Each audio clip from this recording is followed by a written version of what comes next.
Animales y criaturas de todas las especies, estáis escuchando Betorama.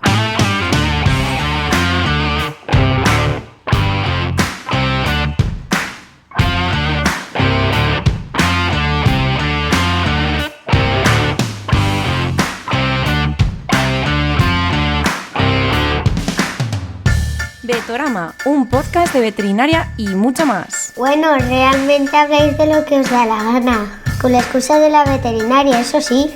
¡Hola! Betorama, Con Sergio Barbero, Daniel Elgueta y Fernando Sardate. Bienvenidos todos a Betorama, Veterinaria ad libitum, y aquí estamos como siempre con la alegría y el orgullo de Betorama, que son Sergio Barbero. Sergio, ¿cómo estás? Hola chicos, bien, aquí preparados para un nuevo episodio. Dani, ¿cómo andas tú? Dani Elgueta. Pues muy bien, chicos, con mucha ganas de que empecemos esta cita. Bueno, chicos, y sin que sirva de precedente esta temporada, vamos a hacer caso a algunos de nuestros oyentes que nos han dicho que echaban también de menos algunas de nuestras secciones clásicas. Y Dani, hoy vuelve el bestiario, ¿no? Hoy vuelve el bestiario, con más garra que nunca. Con más garra que nunca. Y ¿sabes qué? Que te tengo una sorpresa. Te he preparado una cabecerita nueva para el bestiario.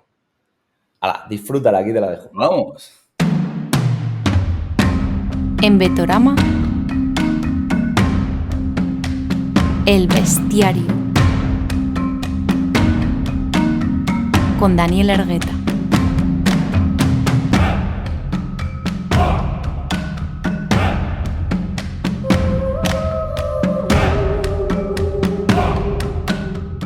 Bueno, pues el bestiario 2.0, Dani, cuenta qué tienes para nosotros hoy en el bestiario.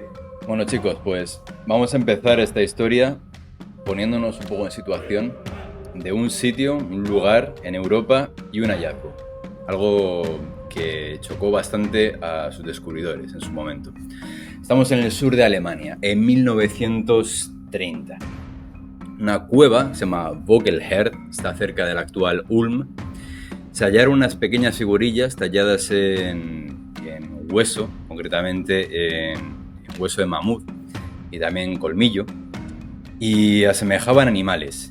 Y alguno de ellos no estaba muy claro qué podían representar, pero representaban grandes carnívoros.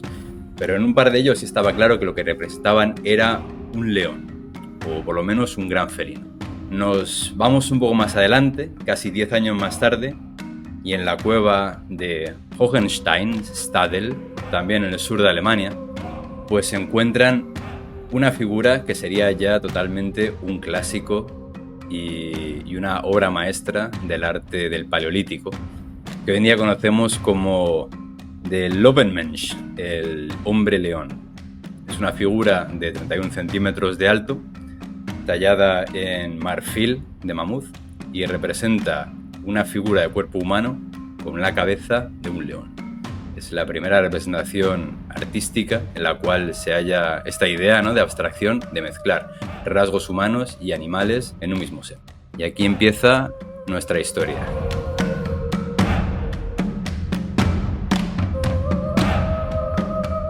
Löwenmensch, el hombre león, o sea que, vamos, es una pasada, lo estoy viendo las imágenes. Y esto, ¿cuándo dices, en qué época se talló esta escultura? Pues está fechada de entre hace 30.000 y 40.000 años atrás.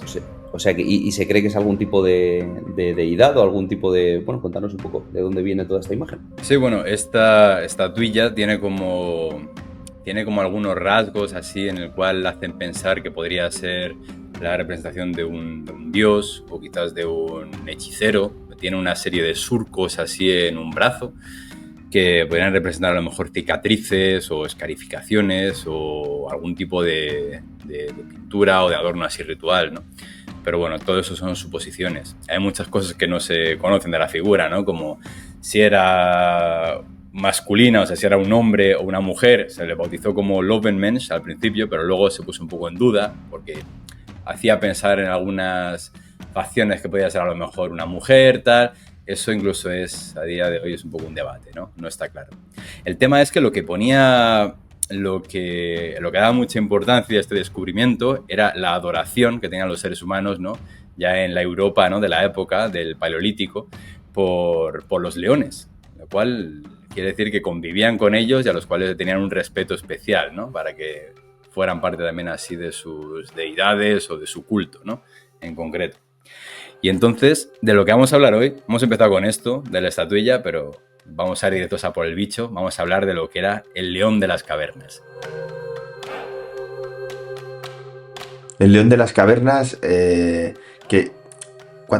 ¿cómo de grande era un león de las cavernas? O sea, imagínate un león de ahora mismo.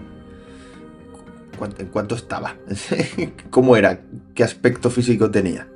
Pues eran muy grandes, bastante más grandes que los leones modernos. Al principio, fijaos que cuando se descubrió este animal, se descubrieron antes lo que eran los tigres dientes de sable o dientes de cimitarra, ¿no? El esmilodón y demás. Y este felino se descubrió un poco más tarde. Me parece que el primer cráneo que se encontró fue a principios del siglo XIX. Y al principio supuso un problema porque no se entendía mucho la presencia de leones en Europa. Entonces tardó un tiempo, bastante tiempo, en averiguar un poco de dónde venían esos felinos, ¿no? Y en qué grupo meterlos. Si eran leones, si estaban más emparentados con otros grandes felinos, con los tigres modernos, o si era una especie totalmente distinta. Era un león europeo en el fondo, ¿no? Era un león que no sé si tiene, si se llega a saber si tiene algo que ver directamente con la evolución de los leones africanos o era un león que iba a su bola en Europa, o cómo era. Claro. Esa es la historia. Al principio, a ver, el primer estudio que se hizo serio sobre el león de las cavernas, lo que venía a decir más o menos, es un estudio del siglo XIX, venía a decir que básicamente era una población del león africano, Pantera leo, que había migrado por Europa y que se había dispersado por ahí un poco y ya está. Unas décadas más tarde se empezó a considerar que podía ser una subespecie, porque al parecer se hallaron algunas diferencias anatómicas que no cuadraban con el león moderno. Y luego esto pegó como un giro y al finales del siglo, o sea, del 1900, ¿no? En 1996, como que los investigadores dieron un giro total a las explicaciones anteriores. Y entonces la moda fue atribuirlo, relacionarlo con el tigre moderno, ¿no? O sea, emparentarlo con el Panthera tigris, diciendo que tenía más relación con este felino que con Panthera leo, que son nuestros leones modernos africanos, ¿no? O sea, podríamos considerarlo más el abuelo del tigre antes que el abuelo del león, ¿no? Del león africano. Pero eso en verdad fue una deriva, por así decirlo, como una hipótesis contraria a lo que se había hablado un poco antes, pero que tampoco duró mucho tiempo. Esta explicación duró más o menos una década y ya más adelante, a base de las recientes investigaciones, se pudo averiguar que en verdad era una especie, no ya una subespecie del león africano, ¿no? Contemporáneo nuestro, o una subespecie, sino una especie totalmente distinta. Con entidad propia, vamos.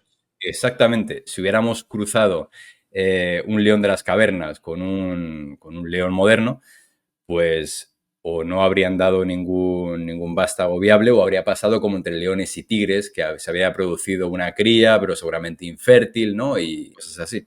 Bueno, vamos al lío. Yo quiero saber lo que quieren saber seguramente muchos espectadores y oyentes.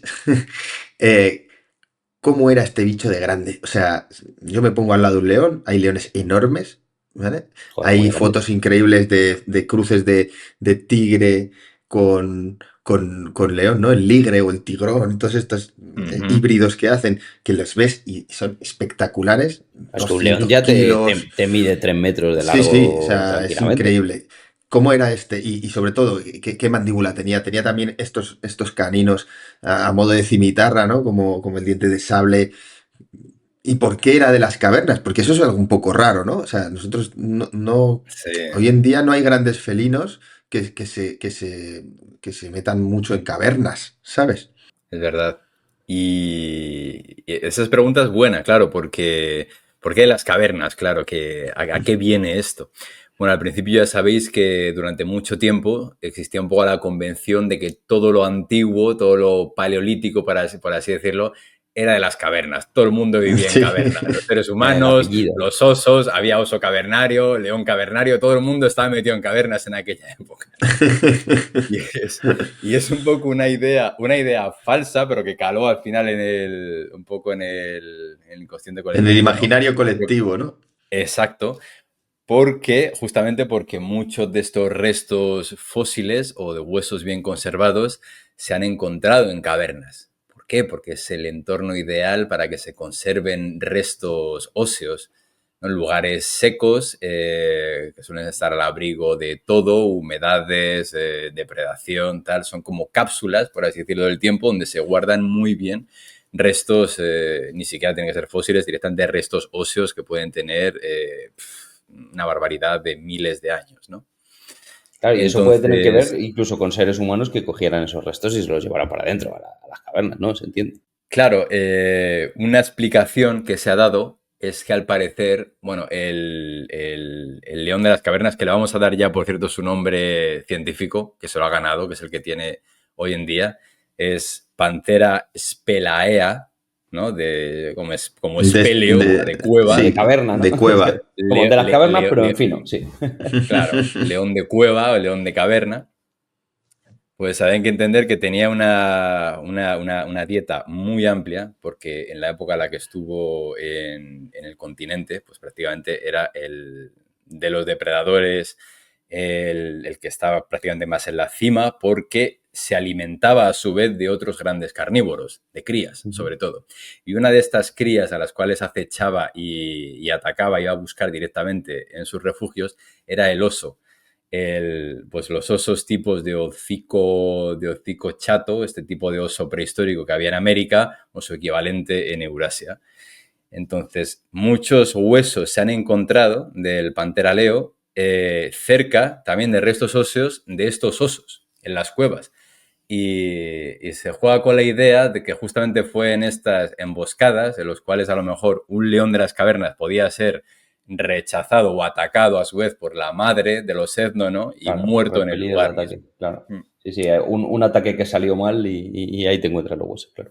También entiendo que además las cuevas son sitios perfectos para que si se muere alguien sedimente y tengamos fósiles, no como igual en otros entornos, ¿no? Eso también, igual esas capas de sedimentos que luego cubren las cuevas hacen que sean sitios donde luego puedas encontrar también más restos de animales y por eso tengamos más datos de tanto de humanos que se metían en cuevas y se morían, como de otros animales. Claro, totalmente. Vamos, la cueva para eso, las cuevas profundas son como sitios ideales, ¿no? Porque es que ni siquiera muchos restos han encontrado ni siquiera fosilizados, ¿no? Porque directamente a lo mejor están los restos ahí puestos encima de una roca. Nunca les ha tocado ni el agua ni prácticamente se han movido de sitio en miles de años, ¿no? Entonces es un entorno para preservación de restos biológicos pues increíble, ¿no? Entonces, a pesar de que se le haya dado este nombre, como podéis imaginar, pues no vivían sobre todo en cuevas, sino que básicamente hacían mucho más vida en los restos de estepa, esos que habían protagonizado tanto el continente euroasiático, ¿no? Al final de la época glacial, tanto como los bosques y grandes llanuras, pues habían sido sus hábitats principales. ¿Y había Dani, alguna o hay alguna constancia de relación con seres humanos de la época? Sí, sí, claro. Y nos ha llegado a día de hoy, por supuesto, a través del arte. Tenemos, por ejemplo, pues el Löwenmensch de Alemania. Ese es un claro ejemplo, ¿no? de cómo interactuaron, ¿no? las dos especies, por lo menos que los seres humanos de la época veían ese tipo de animal e incluso le podían atribuir un carácter mágico o sagrado, ¿no? Y seguramente entrarían en conflicto con ellos, como le ha pasado siempre al ser humano con todos los grandes depredadores con los que ha convivido, a los cuales al final, por estrategia, maña o por lo que fuera, pues ha ido poco a poco eliminando, ¿no? Del tablero de juego. Pero aparte también de las cuevas de Alemania, con estas figurillas que os he contado y con la joya, que es el Löwenmensch, tenemos tenemos representación en pinturas rupestres, sobre todo en Francia. Yo estoy viendo una cosa que me parece muy chula y es que al final, bueno, todos estos animales al final se extinguieron. Dices, ¿cómo es posible? No sé si sería por el cambio climático, por estas extinciones masivas que habría, pero es que estoy viendo que hay conservados dos cachorros de león de las cavernas. Uno de ellos se llama Uyan y la otra se llama Dina, como la perrita de tu hermana, Fer, Sí, la sí, anterior pobrecita. perrita, Dina. La Entonces hay anteriormente dos. conocida como perrita de mi hermana porque murió la pobre. No, no, pero Un se abrazo a llama John de Dina. este. Sí, Dina siempre se llamará Dina. Pues hay dos Sí, claro. cachorros que se conservaron en el permafrost ahí y que al parecer han conservado tejidos y han sacado ADN porque tienen intención de clonarlos en un laboratorio especializado en clonación. Pues como los mamuts iban a hacer, ¿no? Sí, sí. O sea, pero que tienen material genético, vamos. Sí. Hay algunas imágenes, la verdad es que se han conservado de la hostia. Son como dos cachorros de león de las cavernas. Sí, de hecho, se han encontrado más. La última, o una de las más recientes también, era una hembrita de un par de meses. Encontraron también en el permafrost, en Siberia, que le pusieron el nombre de Sparta. Sí, es que me gusta mucho. Bueno, es Esparta, pero en ruso, o sea, acabado con K, Spartak. Mola un Y montón para un nombre de una gatita. Llamarla Spartak mola, ¿eh? es un puntazo, la verdad es que sí. Y aparte, con estos cachorros, claro, conservados en el permafrost ruso, eso ya ha sido como la última pieza del puzzle que ha permitido hacer un mapeo concreto y detallado del recorrido genealógico del león de las cavernas, ¿no? Y hoy en día sí se sabe con una exactitud que a mí me da miedo, me parece increíble, en qué momento de la historia común se separaron del ancestro común el león africano del león de las cavernas. Y no solo eso, sino que además descubrieron que llegó a haber dos subespecies de león de las cavernas que también evolucionaron de forma distinta. ¿Y en qué sitios, en qué distribuciones? ¿En las mismas distribuciones o es que cada una tomó una distribución geográfica diferente? No, claro, en distintas distribuciones.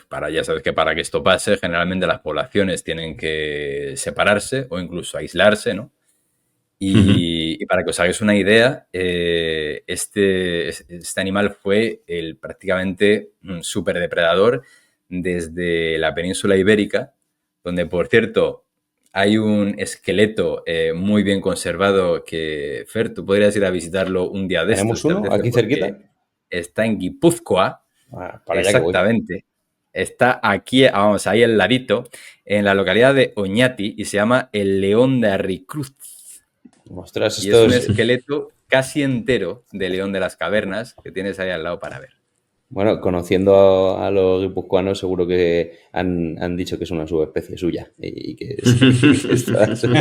Qué guay, qué guay, guay. Pues eso, tenemos que organizar un viajecito Betorama y hacemos ahí unas fotillos y las subimos, ¿eh? Eso podríamos ir los tres juntos. Yo Hombre, pongo el chuletón. estaría genial. Bueno, genial. Pues yo pongo las chapelas. Venga. Las Yo boinas pongo de el Betorama. teléfono para hacer las fotos, poco más, ¿eh? Entonces, chicos, bueno, lo del ejemplo de este vasco era para deciros que el león se ha encontrado desde la península ibérica hasta no solo Siberia y la región más al este de Rusia, sino también lo que es hoy en día Alaska y el estado del Yukon, en Canadá.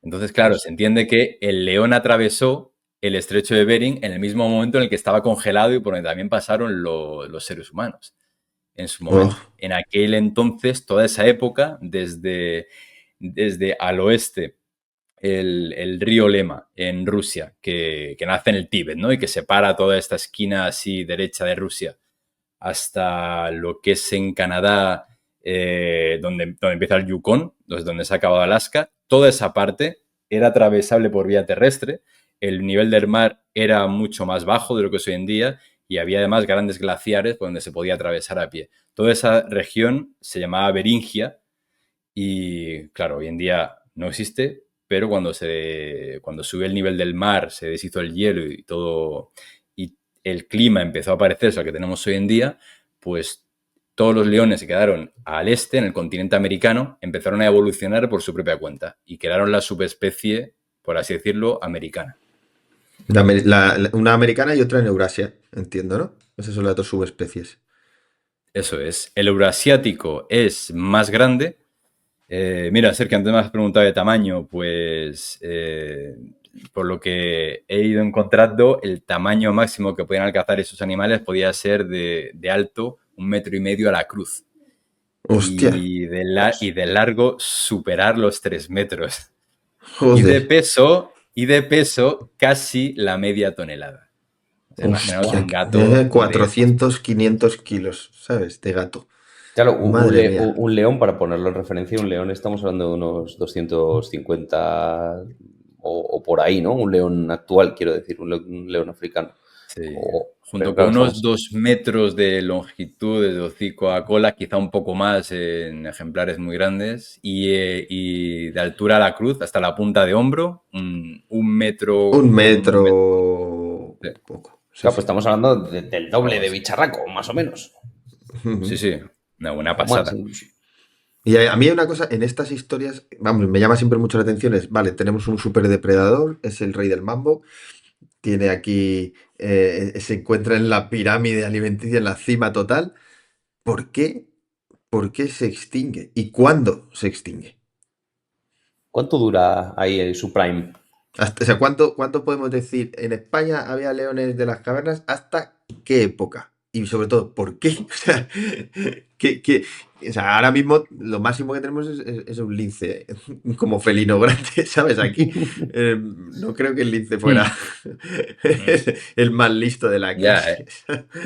y dice, ¿dónde se ha quedado esos genes, ¿no? Si están en los linces modernos, a saber. Claro. Ya, pues chicos, pero esto es que esto lo hemos visto muchas veces, sobre todo en nuestro bestiario, ¿no? Cómo es que unos bichos como los perros trituradores de huesos o el león marsupial se extinguieron. Esos animales eran máquinas de matar, es que los sueltas hoy en día y vamos, y podrían arrasar con lo que fuera, ¿no?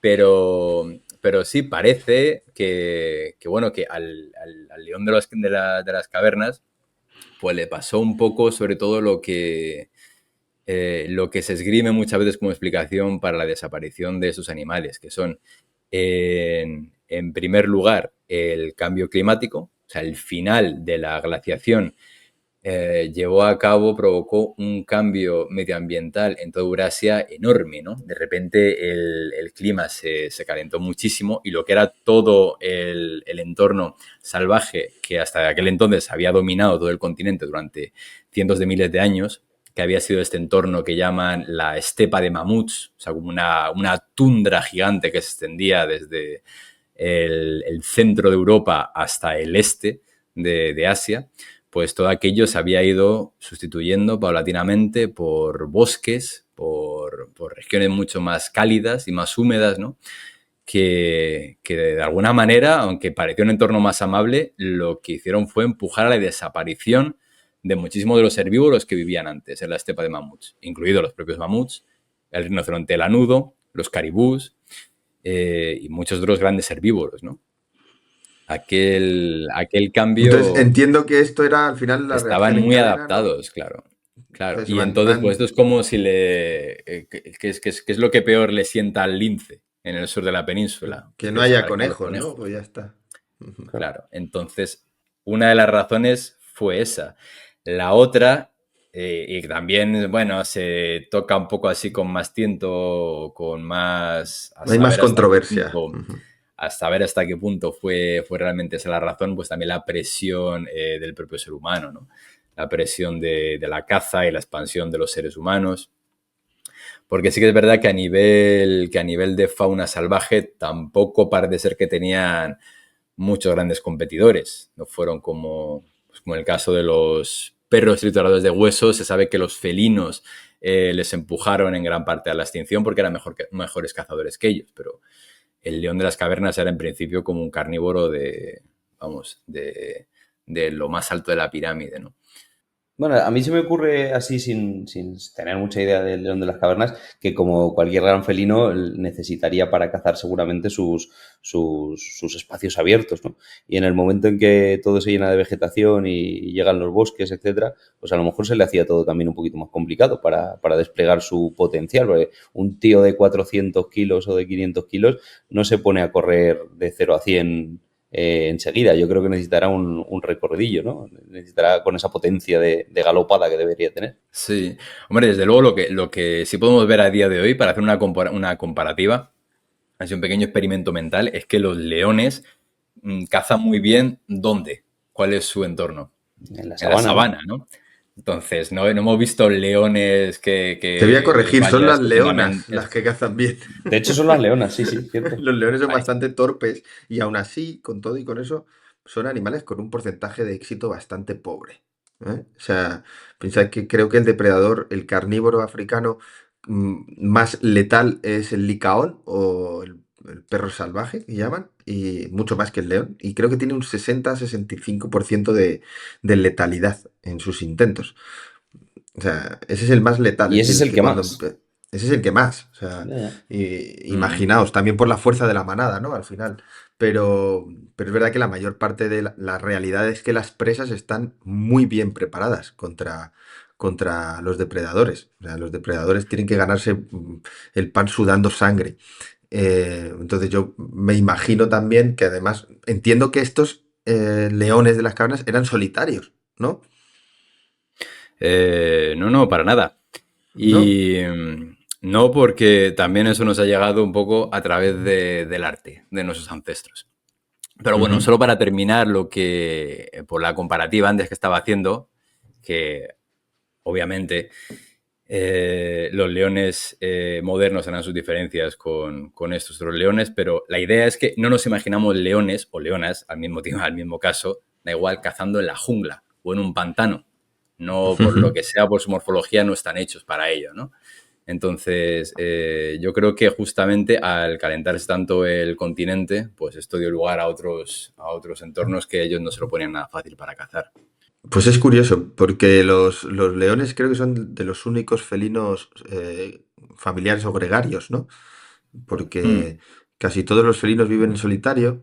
Todos los que atendemos gatos sabemos que los gatos pueden vivir solos perfectamente, que normalmente además son como, llaman, ¿no? Animales gregarios facultativos, que es como que un gato puede convivir con 20 gatos perfectamente, pero no son familiares, no es como que necesitan vivir en una manada, sino que toleran formaciones y de hecho hay veces que se llevan a matar. Pues es curioso cómo el león de las cavernas se asemeja más socialmente al león actual, ¿sabes? Lo que es su estructura social, que, que al resto de felinos. Es que yo no sé si vosotros hacéis memoria y recordáis algún felino que sea gregario.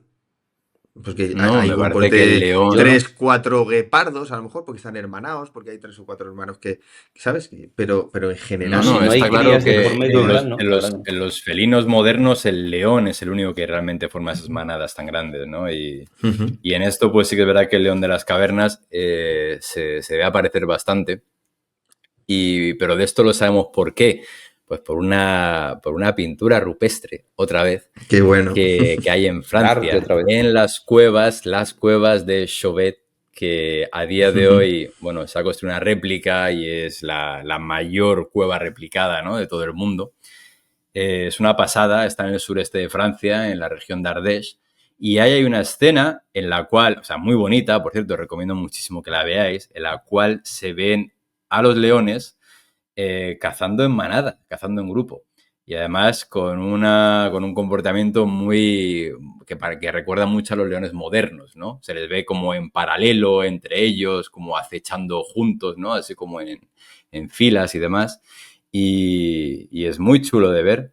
Además de ello, aporta muchos detalles así en cuanto a la anatomía y demás. Hay diferencia perfecta entre machos y hembras, ¿sabes? Se dibujan los genitales de los machos, por ejemplo, y vamos, ¿no? El artista que los hizo, un fiera.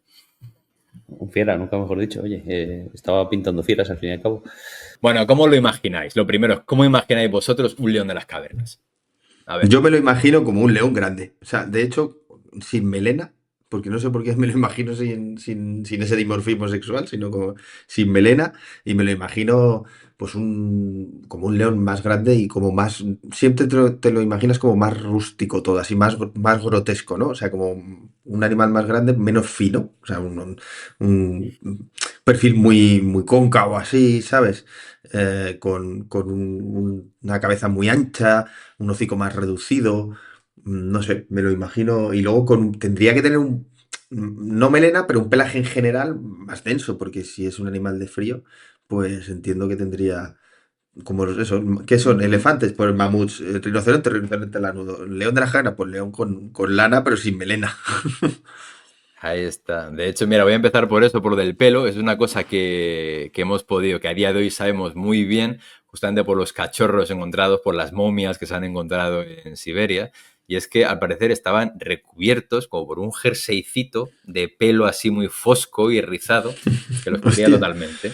Entonces, lo cual debía darles un aspecto muy entre adorable y terrorífico. De cachorrito adorable, seguro. Seguro. Los cachorros se parecerían un poco más a lo que son los leones modernos por el color, porque por lo que sabemos por las momias tenían un color como pastel, más amarillento. Pero hay un poco de consenso en que ese color se perdía a la adultez y que los adultos debían haber sido más tirando a grises, sobre todo por mimetismo. Claro, al final el entorno sería blanco y gris todo. Y bueno, y la cabeza, y esto como es.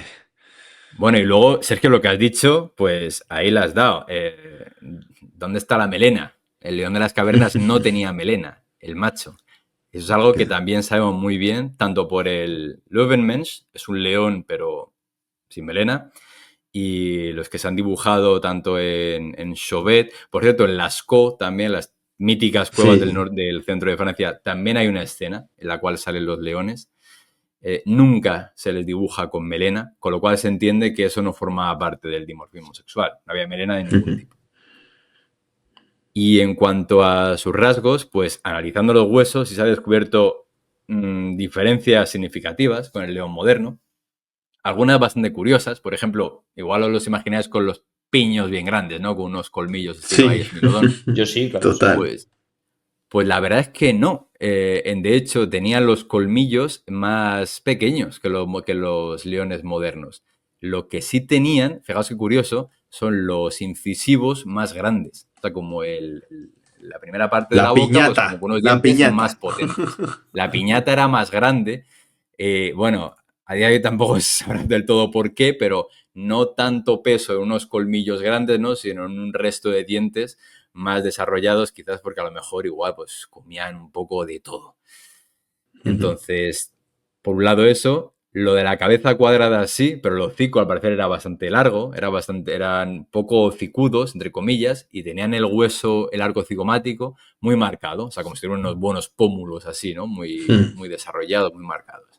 Bueno, y Guau. sería mucho más cachas, porque al final estamos hablando de un animal que duplica el peso de un león normal y la longitud es algo más larga, o sea, es más grande también, pero claro, es que estamos hablando de que duplica el peso, tenía que tener una masa muscular espectacular, supongo.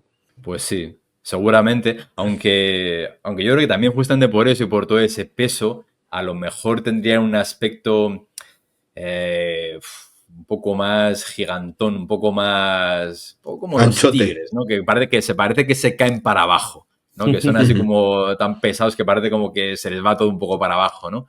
Y yo me los imagino un poco así, en ese estilo. ¿Vosotros sabéis eso que pasa, que nos pasa a los veterinarios cuando nos dicen alguna raza de perro que al final han hecho tipo americano? Pues por ejemplo, bulldog americano, pitbull americano, Akita americano, y todo lo americano es como más tocho. O sea, Hasta los cangrejos, hasta los cangrejos bulldog, ¿no? Está el bulldog americano, a lo grande, el Akita americano, gigante. Pues yo creo que es león normal. León de las cavernas es como el león americano. Sí, a lo grande todo. Estos caracteres así digo. con los músculos sobresaltados ahí, no pueden juntar las patas. O sea, me lo imagino así como muy cachas, ¿sabes? A lo Ciclao, bestia. un Bueno, león sí, ciclao. y además, bueno, y para un país en el que les encanta, pues justamente eso mismo que tú acabas de decir, tenéis que saber que de este bicho del que hemos estado hablando descendió el que hoy en día se llama león americano, que es una amigo. especie distinta a su vez, ¿no? Y curiosamente, un poco más pequeño que el león de las cavernas euroasiático, pero este león americano se extendió por todo el continente. No llegó a ser tan grande, se supone que es por la alimentación, pero bueno, también fue un superpredador, ¿no? Y estuvo muchísimos años en el continente, bueno, muchísimos miles de años. Así que sí, tenemos, si queréis, otro capítulo para el león americano. Para O sea, nuestros oyentes estadounidenses. Que nos escriban, por y favor. que tenemos muchos, además. Sí, hay unos cuantos. Bueno, chicos, pues un magnífico bestiario una vez más. Hemos vuelto con el bestiario y habrá muchas más ediciones. Así que, Dani, gracias. Y bueno, chicos, nos vemos en el siguiente Betorama. Un abrazo muy fuerte. Un abrazo. Un abrazo. ¡Viva Betorama! Veterinaria al límite.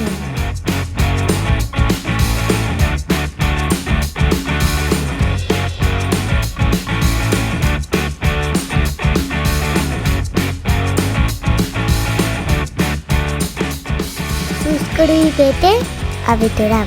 Gracias por apoyarnos, amigos.